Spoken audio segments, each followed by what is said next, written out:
4 minute കൊണ്ട് റെഡിയാക്കാൻ പറ്റുന്ന ഒരു ഒഴിച്ചു കറിയാണ് ഞാനിന്ന് ഉണ്ടാക്കുന്നത്. അതിന് വേണ്ടി ഞാൻ തൈരാണ് എടുത്തേക്കണത്.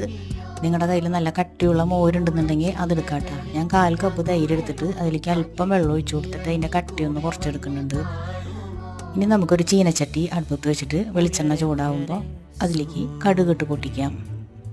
കടുക് പൊട്ടി വരുമ്പോൾ അതിലേക്ക് 2 വറ്റൽമുളകും വേപ്പിലിട്ട് ഒന്ന് മൂപ്പിച്ചെടുക്കാം. പിന്നെ അതിലേക്ക് 1/4 സ്പൂണ് കായംപൊടിയും 1/4 സ്പൂൺ ഉലുവപ്പൊടി ഇട്ട് കൊടുക്കുന്നുണ്ട്. 1/2 സ്പൂണ് മഞ്ഞൾപ്പൊടി, 1 സ്പൂണ് മുളക് പൊടി ഇട്ടിട്ട് നന്നായി ഇളക്കി എടുക്കാം. നമ്മൾ ഉണ്ടാക്കി വെച്ചേക്കണ ആ മിക്സ് അതിലേക്ക് ഒഴിച്ചു കൊടുക്കാം.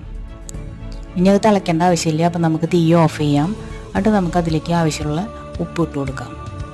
ഉപ്പിട്ട് കൊടുത്തതിന് ശേഷം നമുക്ക് അത് നന്നായിട്ട് ഇളക്കി യോജിപ്പിക്കുക. അപ്പോൾ നമ്മുടെ അടിപൊളി ഒഴിച്ചു കറി റെഡി ആയിട്ടുണ്ട്. 4 മിനിറ്റിനുള്ളിൽ നമ്മുടെ കറി റെഡി ആയില്ലേ. അപ്പോൾ എല്ലാവരും ഒന്ന് ട്രൈ ചെയ്ത് നോക്കിക്കോട്ടെ. സൂപ്പറാണ്. Thank you.